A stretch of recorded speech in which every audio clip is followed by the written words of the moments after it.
Two spy masters trying to give clues to their agents out in the field. If you can find your agents first without revealing their agents and definitely avoid the assassin, then you can win.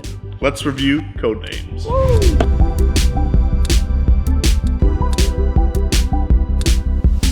Well, here's Codenames. So we actually got both games out right now. Okay. So first of all, we'll look at the older one. Now, with the original Codenames, you have the cards that are basically the words that we're looking for. They're kind of neat because they actually spell the words on both sides, so you can look at it from either side. When it comes to this type of game, it doesn't need to have fantastic pieces, because basically all you're doing is the words and trying to fit, find them basically in a puzzle situation. Yeah, it's more about the quantity on this one, because here's all of the cards that you get. I forget how many it is, like 300 or something like that, cards that have different words on both sides. Right. So all in all, when it comes to the original game, fine. I mean, it's like, for instance, now that we move over to Codenames and Pictures, the quality's a little better. It's not really a necessity to have been better, but it is. Like these cards right here are thicker, and they're the linen cards. You have multiple pictures of people rather than just the couple that they had before. So you have male and female, and then there's 3 or 4 characters for each one. So there's plenty of artwork, and the artwork looks good. It's still red versus blue. There seems to be plenty of pictures, and there's one on each side, so you actually double up on your pictures. So there's plenty of those, and there's plenty of cards. So all in all, I would say either set's fine. The Codenames Pictures has a little better quality, but all in all, they're both good. Okay, so let's give you an idea of the rules. Would you say this is hard or easy to learn? Very simple game, right? I mean, it's the epitome of a party game. So. Oh yeah. The only hard part to me is the specific rules of do's and don'ts. Because this is, if you break a rule, sometimes you don't even know that was a rule until it's already been said, and then the other team's like, "Oh, you did something wrong," and I didn't know. So teaching the rules ahead of time, it can be like, just take a few moments to teach people what you can and cannot say in the game, and then go on from there. And dealing that the game plays so many people too, someone's always going to not get the rules, so you're always kind of reinforcing the rules and what they are. So usually the first game is just a playthrough. Right, yeah. You will play multiple times when you play this game. Totally. All right, so let's give you an idea of how the game plays so you can figure out if this is something that's going to work for you and your gaming group. So this is either a cooperative game where there's one person that plays the spy master and then everybody guesses, or it's competitive. And I would highly recommend the competitive version, right? And so at that point, then there's 2 people that would sit like on this side of the table, and then they get to see the key or the answers, and then everybody else is on the other side of the table. And so then you're going to take turns giving clues, right? And so it's a really, really simple concept. It's a word game, almost like Password or something like that, the old school TV show. Right. It's like that. So what you're going to do is you're going to say one clue and a number, right? And so the clue that you give and the number that you give correspond to these words that are out here on the board or the pictures that are out here on the board. And so I might say the word cold 3, right? And then you would have to look on the board and try to find, that means that there are at least 3 cards that are out here on the board that have to connect to the word cold, right? And I just made that up, so I have no clue. But then you say cold 3, and then your team is going to start looking for which cards mean. Okay, he might mean this, he might mean that. The Alps, maybe he means Alps, maybe he means, I don't know, Winter Queen or something like that. And so you're trying to figure out what could he possibly mean. And so then one at a time, you're going to make a guess. So if it's your turn, you say, I think Alps seems like the most logical one. Okay. And then you would touch it, or you'd have somebody on your team touch it. And when they touch it, then the spy master has to reveal whether you got it right, wrong, or the game's over. Okay. So if you got it right, then your team, if you're the blue team, would place one of your blue guys out here and it would cover it up, say, hey, we got it. Yeah, that's great. And then your team could go on. But if they got it wrong, there's a couple ways that they could get it wrong. They could have chosen just an innocent bystander, and that's probably the best case scenario if your team gets it wrong, because that doesn't help the other team at all. It just means your turn is over. Or you could choose one, and it would be the other team's. And that's bad because now they get, in essence, they just got a point. You have revealed one of their agents. Haha, we don't have to do that now. Or the worst possible scenario is revealing the assassin. So there is one spot on this board that if they touch this one, so they think it's swing for some reason, and you touch swing and it's the assassin, then the game is over. So when you give clues, this is forcing you to do a couple things. One, it's making you do everything within your power to not give any clue that would make them choose this one. And then secondly, it's making you choose a word that would not connect to the other team's people, because if they choose theirs, then your turn's over and now they're ahead. And so it just goes back and forth like that. I give a clue and a number, you give a clue and a number, and we just keep going back. The first person to get all of their spies revealed wins the game. So in essence, it becomes a race to the finish. And you may be asking, how do you know what's what? Well, this right here is your indicator. So basically, this is the board.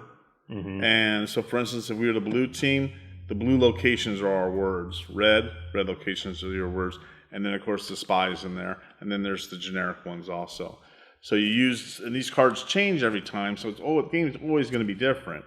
So that way you're able to, to come up, formulate with what type of word you want to use. The problem comes into play, like he said, cold.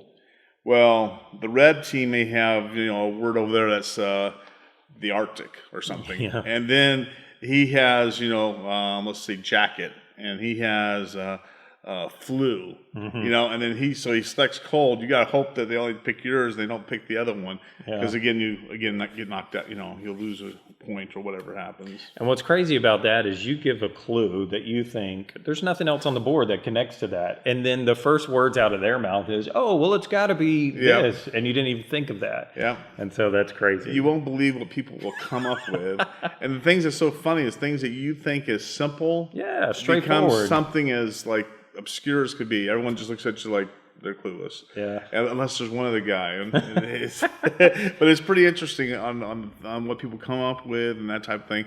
And when you're playing the game, so you're either the guy who's trying to figure out what the words were, or you're the guy that's trying to give the codes. And it's hard. It seems like it's simple, but it's very hard to play the position of giving out the clues. Well, you'll see what we mean if you get this game. You'll sit on that side of the table and say, "Come on, what are you waiting on? Exactly. Give me a clue." Exactly. And then you get over here and you're like, "Yeah, exactly. I have nothing. I have nothing."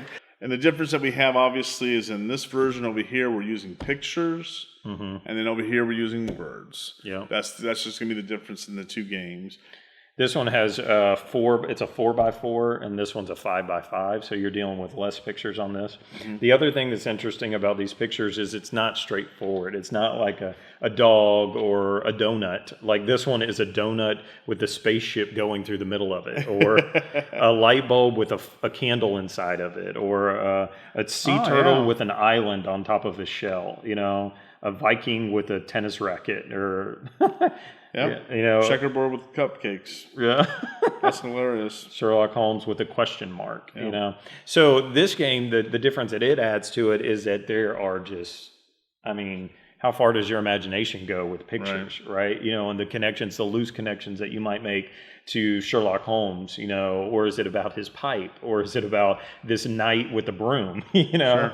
So it's different, And I've actually heard some other variants that you could use and not even do any of this. I've heard of using Dixit cards. You could take the Dixit game and play the same premise. Sure. I've heard of people taking game boxes and putting a grid out, a 4x4 grid of board games, and then you play the same game, but with board games. And so it's a really cool concept. And so I actually think we'll get into our review here in a second. Sure. But okay, so at the end of our reviews, we like to do a simple 1-die rating. Should you buy it, play it, or hate it? So green means go buy this game and add it to your collection. White means maybe you wouldn't buy it, but you definitely play it. And then red means you wouldn't buy it and you wouldn't play it because you hate it. And reveal.